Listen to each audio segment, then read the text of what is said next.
y se está por titular próximamente, creo que sí, en el doctorado de Historia de la Universidad Iberoamericana. Y bueno, esperemos. Y bueno, se ha especializado en esta relación del catolicismo en lo particular, con el aspecto religioso en lo general, y su relación con los movimientos sociales, en el caso concreto con las guerrillas y bueno, con la Liga Comunista 23 de septiembre. Ya, ahí está.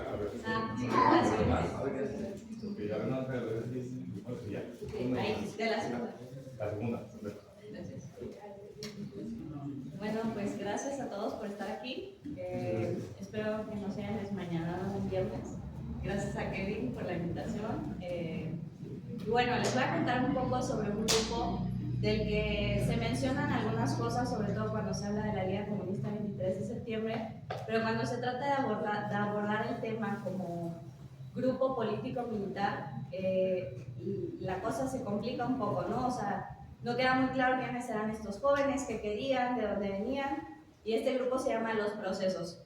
Se encuentran dos vertientes, sobre todo cuando se habla de los procesos. Por un lado, las memorias de algunos exguerrilleros, sobre todo regiomontanos, que escriben sobre un grupo de católicos que se vieron deslumbrados por grupos de las juventudes comunistas y se fueron a la guerrilla, y otras menciones al margen, notas al pie pequeñas en libros sobre la fundación de la Liga Comunista 23 de septiembre.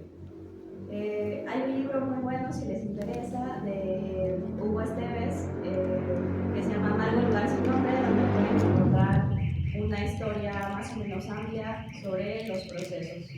Bueno, ¿quiénes eran estos jóvenes y cómo salen a la luz? Creo que la primera mención importante que surge en los periódicos regiomontanos sobre este grupo sucede en el norte y en el porvenir. Los dos medios de comunicación, prácticamente en los 70, los únicos medios de comunicación en Monterrey, donde dicen que un grupo de asaltabancos fueron detenidos.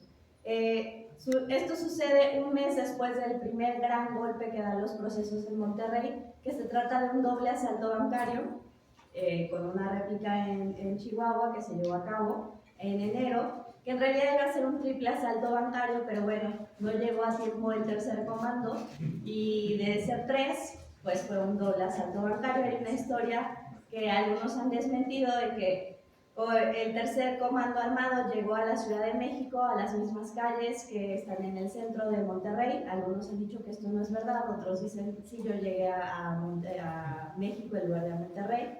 Pero bueno, en los hechos es que este triple asalto bancario fue un doble asalto bancario en Monterrey y fue un verdadero fracaso.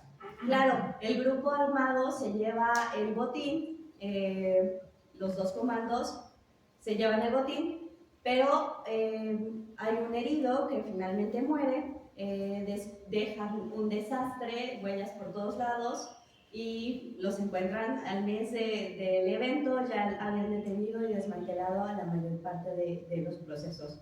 En febrero, el norte, como les decía, publica estas notas que además son idénticas a los interrogatorios que hace la DFS a los tres detenidos que pueden ver en las fotografías, el de arriba José Luis Sierra, Álvaro Guadarrama y Luis Moreno, el de abajo. Ellos dicen, y si quieren vemos la siguiente diapositiva, que la parte de arriba es una copia del encabezado del periódico para que lo puedan ver más grande, que los religiosos influyeron en su ideología. Entonces mencionan que un grupo de jesuitas en Monterrey les metió ideas locas en la cabeza del marxismo y que por eso habían asaltado el banco. Los interrogatorios, bueno, todos sabemos las condiciones en las que la DPS hace sus interrogatorios y a veces ni siquiera importaba lo que dijeran, ¿no? Ellos escribían lo que querían y pues ese era el expediente que iban acumulando. Pero lo interesante aquí es como dos versiones contradictorias, dos visiones del mundo contradictorias, como es el marxismo y el catolicismo se unieron.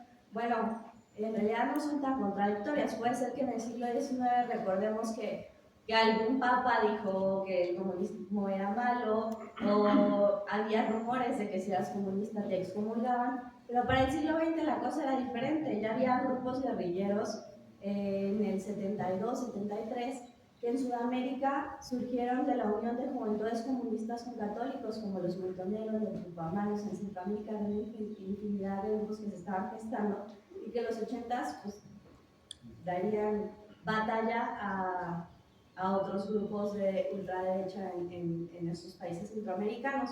Realmente la unión no es tan compleja, pero para entenderla creo que es importante irnos a Monterrey varios años antes del asalto. En Monterrey funda la universidad, el TEC de Monterrey, los industriales regiomontanos en la época del cardenismo, cuando Cárdenas dice la universidad va a ser socialista, ¿no? Entonces la universidad, que en ese momento no era autónoma, la Universidad de Nuevo León se vuelve socialista y los empresarios dicen, bueno, yo sí quiero apoyar la educación y necesito juventudes educadas que puedan trabajar en mis empresas, pero no estas juventudes socialistas, ¿no? O sea, somos Monterrey. Entonces, ¿no? Entonces crean el TEC de Monterrey. Pero que va a ser la educación que ellos quieren, una educación de ingenieros que después van a entrar a sus empresas, pero con una visión desde donde ellos quieren. Y para eso invitan a la Compañía de Jesús, a los buenos jesuitas que están metidos en todas las revueltas a lo largo de la historia, pero que habían educado a la mayor parte de los industriales regiomontanos, entre ellos Eugenio Garza Sada, el dueño de la cervecería Cuauhtémoc y fundador del TEC de Monterrey, ¿no? la joya de la corona. Entonces los jesuitas, ¿no? Llegan en los 40, bien, fundan sus grupos estudiantiles, tanto en el TEC de Monterrey como en la Universidad de Nuevo León, donde había juventudes comunistas, y hacen Corporación de Estudiantes Mexicanos, una agrupación que es netamente jesuita, y además fundan ahí los movimientos de acción católica, que en la universidad se llama MEP, Movimiento Estudiantil Profesional. Lo fundan dentro de la universidad. Estos grupos iban a ser el bastión que iba a atacar, bueno, no atacar, no, detener el avance comunista dentro de las universidades. Y así funciona. Y en los 40, 50, sobre todo 50, llega a haber enfrentamientos. O sea, cuando digo que van a ser el bastión, tampoco es como que se van a trincherar y van a tomar la universidad. No, o sea, ellos pelean por las mesas directivas de las universidades. Y eso no era cosa menor, ¿no? Porque ahora uno dice, ay, qué flojera ser presidente estudiantil, ¿no? Es un montón de papeleo. Pero en esa época representaba, bueno, no digan eso, ¿no? No es importante. Pero en esa época iba más allá, ¿no? Luchar por una mesa directiva implicaba el inicio de una carrera política muchas veces, ¿no? Muchos políticos iniciaban su vida política, para la redundancia, dentro de estos grupos estudiantiles, dentro de estas mesas, ¿no? Entonces, bueno, Corporación y el MEP eran los grupos que luchaban por las mesas directivas. Dentro del TEC no había grupos comunistas, pero igual estaban estas dinámicas estudiantiles muy importantes, ¿no?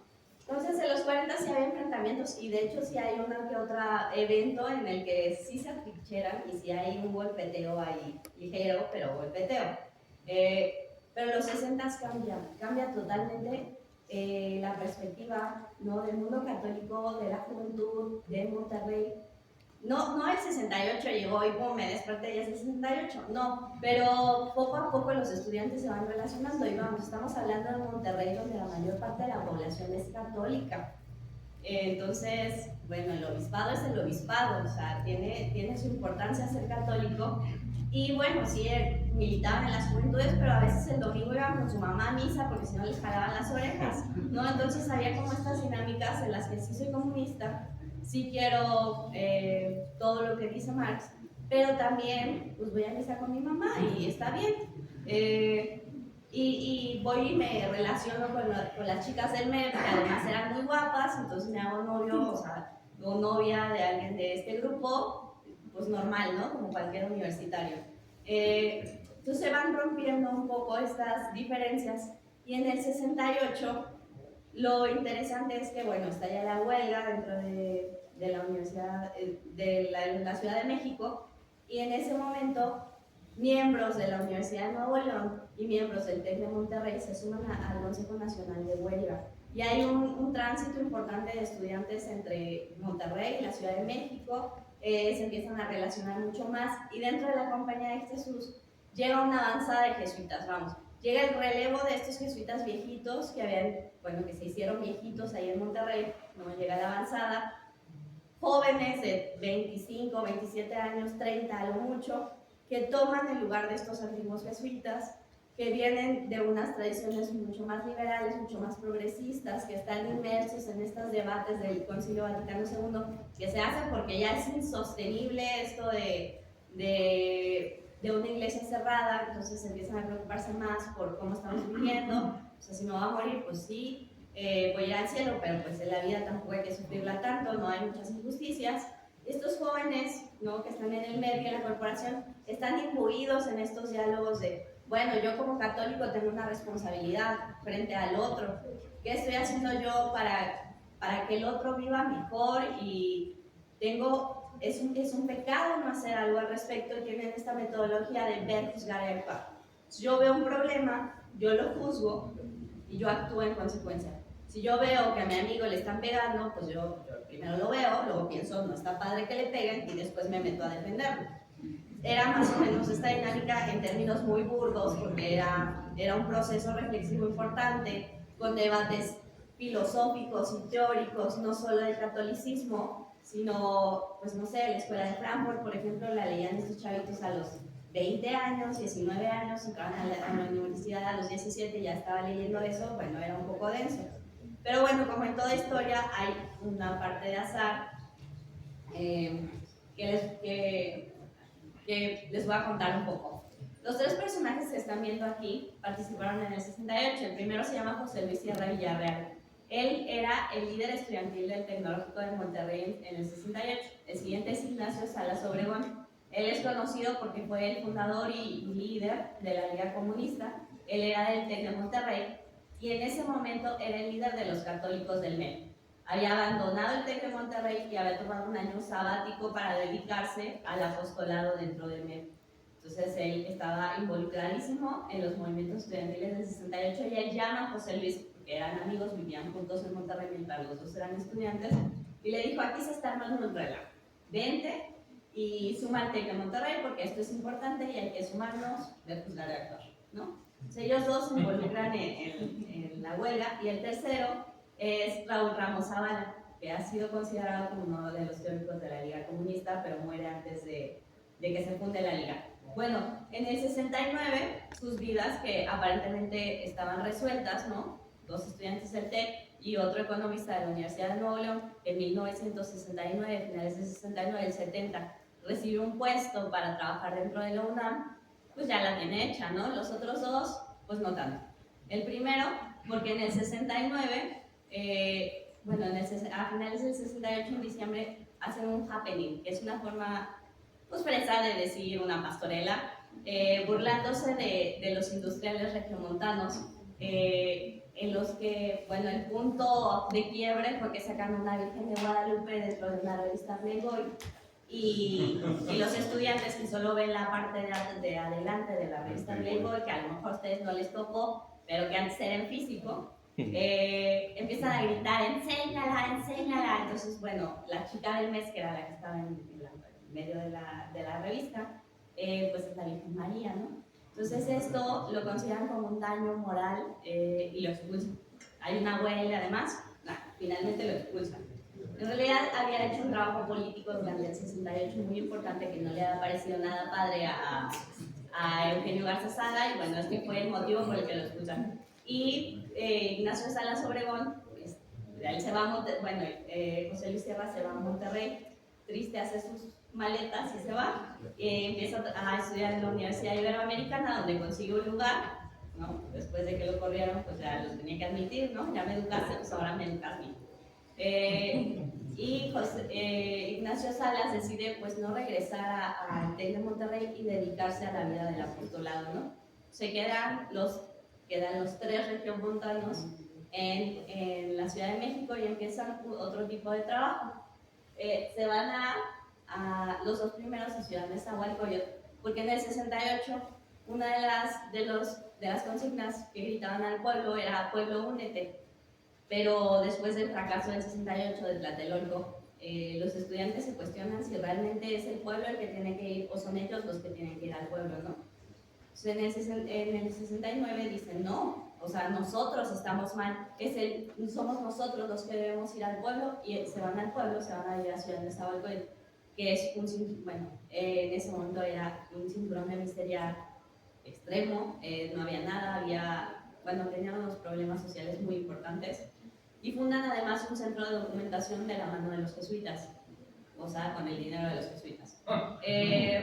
Una casa donde reciben documentos de diferentes partes de Latinoamérica, de grupos estudiantiles que están trabajando para construir una sociedad mejor, y en ese momento una sociedad mejor puede significar lo que sea, ¿no?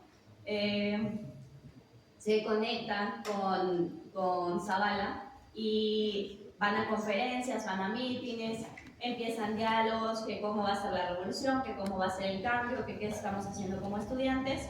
Bueno, ellos hacen juntos un documento que se llama El Proceso Revolucionario, que está fechado en 1970. Este documento es muy interesante, normalmente se le achaca a Raúl Ramos Zavala, pero en realidad, considerando las entrevistas y el mismo documento que está en la Universidad de San Diego, el documento no está firmado por Raúl Ramos Zavala, es un documento anónimo, si se quiere decir, y en las entrevistas me dicen, no, ese documento es el resultado de las discusiones que tuvimos 5 personas. Raúl Ramos Zavala, ¿no? Ignacio Salas, José Luis Sierra, Rami y Los Irales. Bueno, Los Irales no es una persona, son varias, pero el grupito de Los Irales, ¿no? Estas discusiones dan como resultado el proceso revolucionario, que es una mezcla de corrientes ideológicas tremenda, o sea, un dolor de cabeza leve. Críticas a la teoría revolucionaria y al conocimiento, y esto es muy importante, porque en Monterrey, en el TEC de Monterrey, estas discusiones sobre el conocimiento se estaban llevando a cabo desde el 66, de manera mucho más burda que el proceso revolucionario, pero criticaban la forma en la que se educaba, ¿no? Decían que la burguesía educaba a la burguesía, entonces era un círculo vicioso del que no te podías salir. Eso está presente en el proceso revolucionario, y también hay un llamado de, no importa de dónde seas, lo cito ahí abajo, hay que unirse, ¿no? Hay que hacer el desarrollo de masas. Entonces ellos ya tenían claro que había diferentes grupos. Y aquí los católicos y los comunistas, este documento sí lo escribió Raúl Ramos Zavala, se llama Un deslinde necesario, que presenta en las juventudes, en un congreso de las juventudes comunistas. Y en esta parte que está subrayada, él menciona a los católicos como una fuerza de lucha auténtica, como los carmelistas. Los carmelistas son un grupo de creyentes católicos que siguen a Camilo Torres, un sacerdote colombiano que que peleó con el Estado colombiano, se sumó a la guerrilla y básicamente a los meses lo asesinan en un enfrentamiento, y se convirtió como en un sacerdote estandarte de la lucha revolucionaria y guerrillera en América Latina. Entonces, se menciona ahí como una fuerza política, no por debajo de los comunistas, sino de manera paralela, ¿no? No es que yo te sumo y ya. Estos son algunos de los miembros de los procesos, entre los que se pueden ver aquí, 2 de ellos nada más eran católicos, que es José Luis Sierra e Ignacio Salas Obregón. Los demás vienen de las fuentes comunistas o de grupos socialistas en Monterrey o Baja California.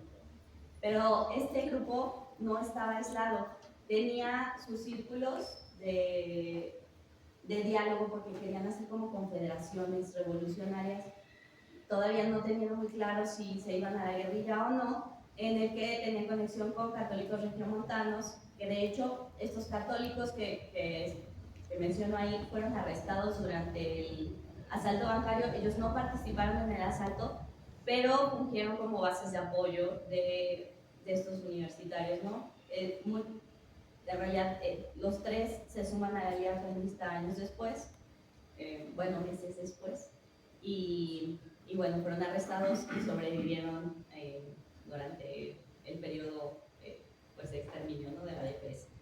No tenían relación con los guajiros, los tábanos, con Lucio Cabañas. Ellos fueron los primeros que mandan los comandos para ver como qué onda, nos podemos sumar o no.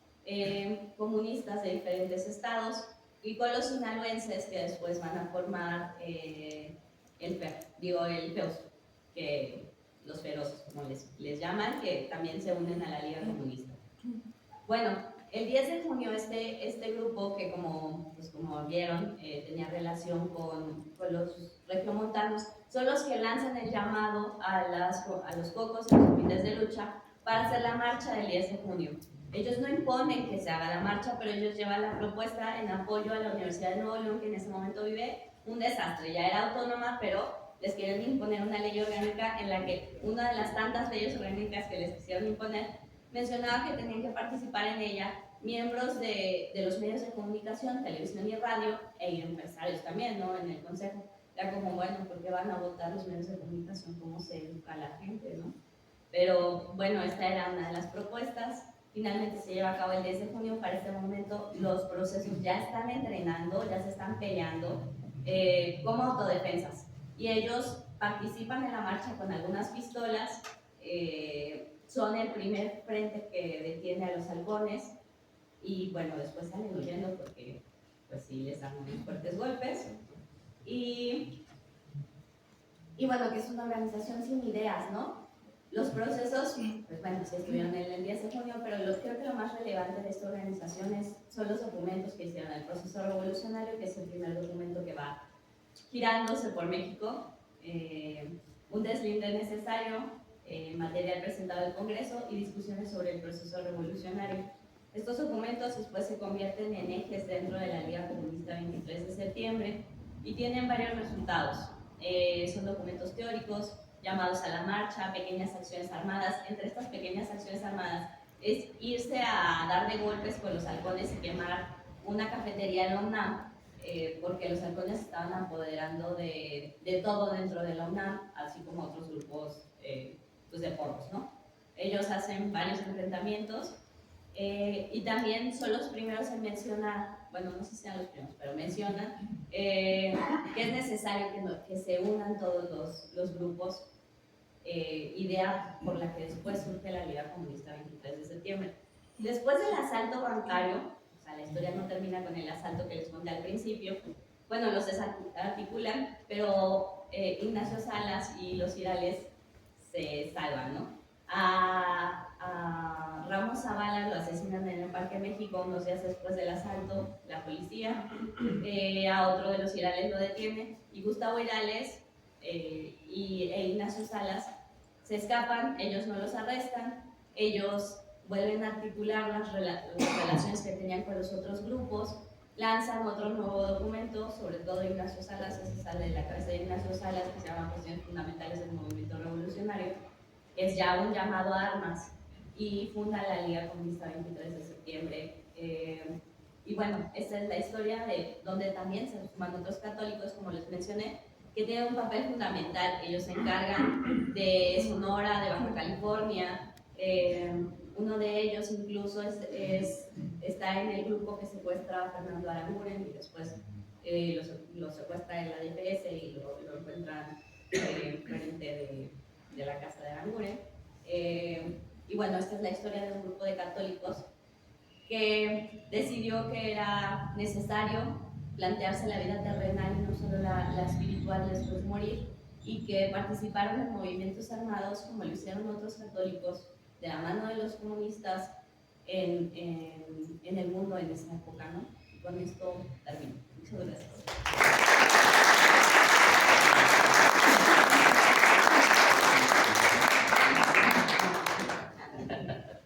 Sin duda una relación bien interesante, que de buenas a primeras yo creo que pocos imaginamos cuando uno entra al tema, ¿no? De los marxismos, los movimientos socialistas y las organizaciones, en este caso político-militaristas o guerrilleras.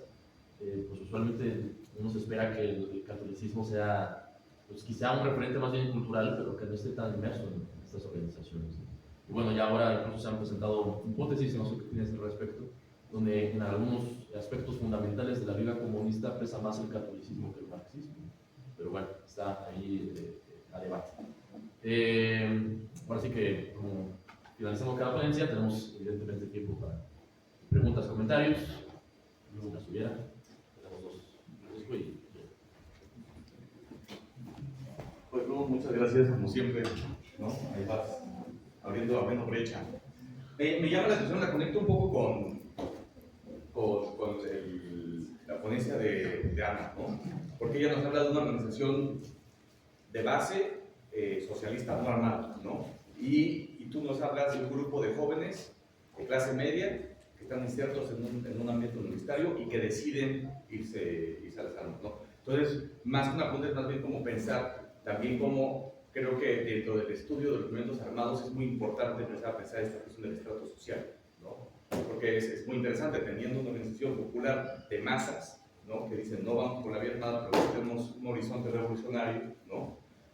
Y la mayoría de los jóvenes, o sea, lo vimos con el MAR, ¿no? Lo vimos con organizaciones, son jóvenes de clase media, pues no es la clase más baja, ¿no? Entonces me llama mucho la atención como esta afinidad que ha tenido en el movimiento armado, ¿no? El urbano, ¿no? Porque bueno, el rural es otro caso, ¿no? Porque está Lucio, ¿no? Y de hecho cuando sube la partidaria, pues tiene un choque de visiones brutal, ¿no? Lucio dice, esto no tiene nada que ver, ¿no?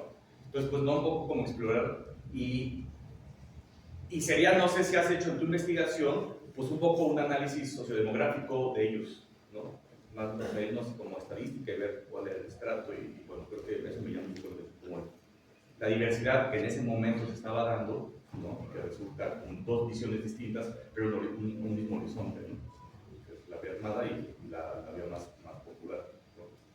Gracias. Ahí para abajo.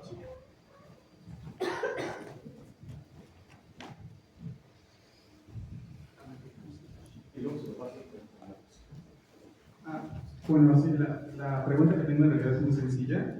¿Se sabe cuál era el objetivo del asalto al banco? Si era para tratar de mandar un mensaje ideológico o más como la adquisición de un sustrato material para hacer alguna movilización. Y atrás y yo te regreso el micrófono. Hola, buenos días. Mi nombre es Giovanni Silva Sánchez y mi pregunta es sobre.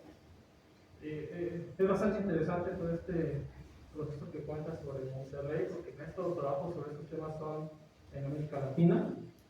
Me gustaría saber cuál es como el punto donde convergen, ya sea geológica, política, ideológica o históricamente, el marxismo con el catolicismo, que es lo que orilla a estos jóvenes a esta.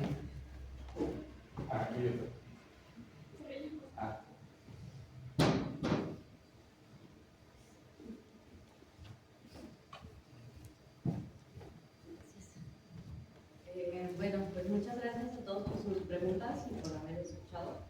Espero no haberlos confundido. Bueno, primero Francisco, sí. En realidad no fueron muchos los católicos, perdón, pero todos venían de clase media alta. La familia de Ignacio Salas, por ejemplo, eran empresarios importantes en Aguascalientes. La familia de José Luis Sierra también venía de clase alta. Me parece que su papá era piloto, pero no lo tengo muy claro. Bueno, y las de todos los jóvenes católicos eran empresarios, otro era entrenador de los jugadores olímpicos.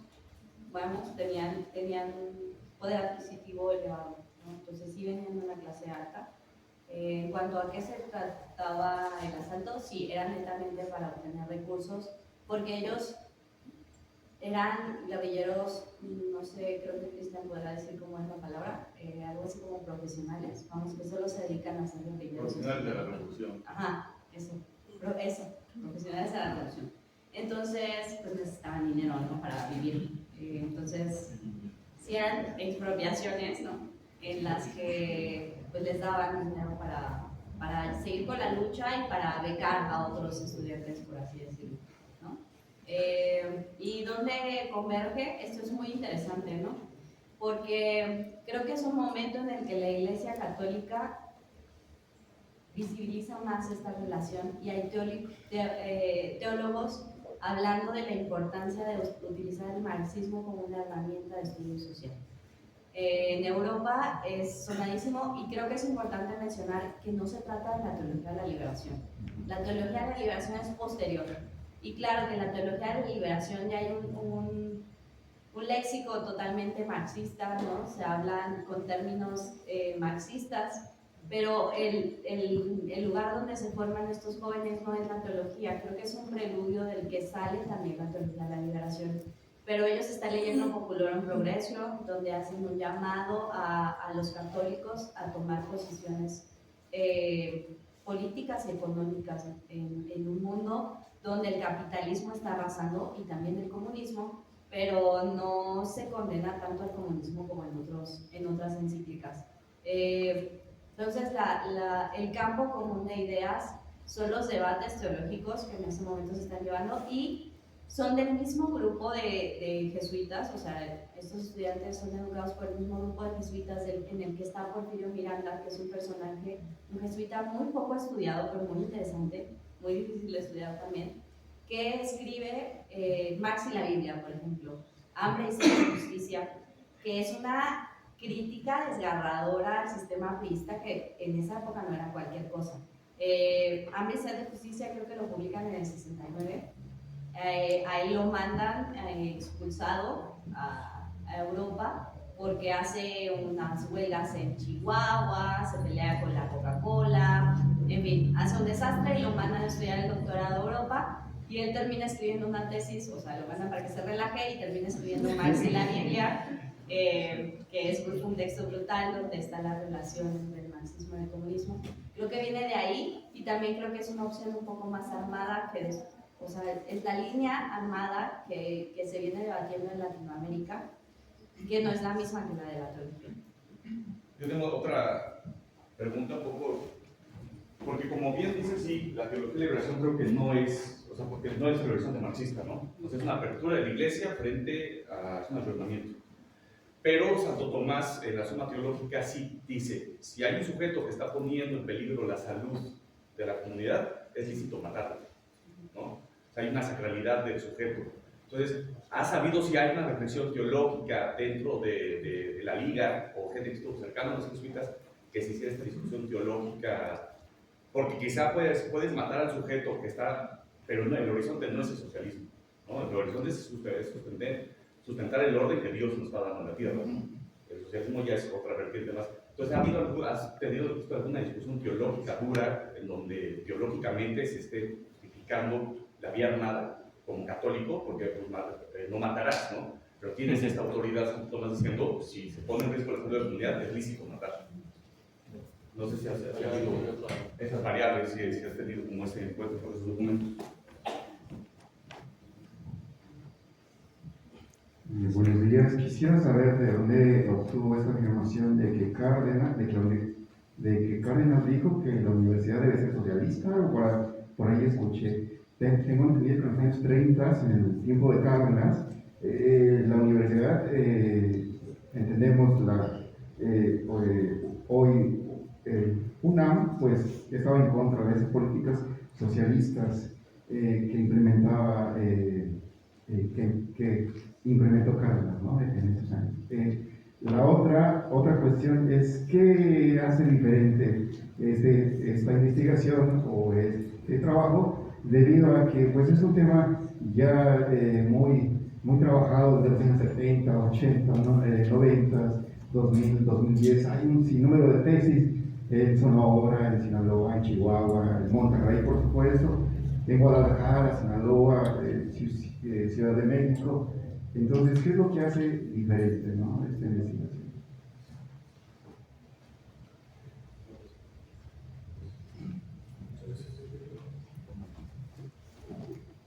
Bueno, gracias. Bueno, primero, Pancho, yo no he encontrado, no en los archivos he consultado, documentos que digan, que hagan patente la reflexión.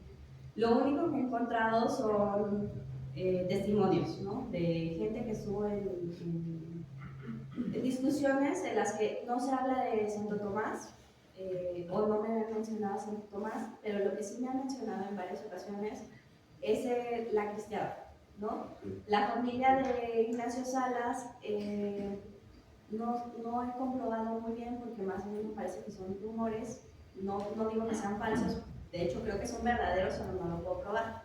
que la familia de Ignacio participó activamente en la cristiada. Ellos movían armas y escondían cristeros.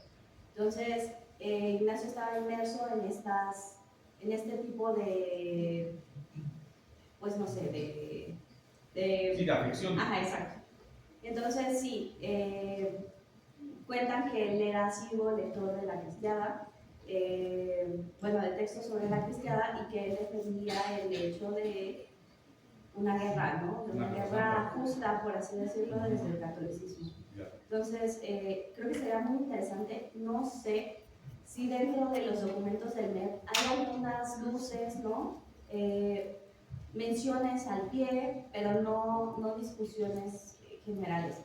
Sé que la Compañía de Jesús tiene otro tipo de documentos a los que yo no he tenido acceso en su totalidad. Es un archivo, pues sí, público, pero que te prestan. Entonces, pues bueno, no he podido encontrar, porque tampoco era mi objetivo, entonces no me enfoqué mucho, pero seguramente sí hay, son muy interesantes y creo que es un tema muy interesante de estudio.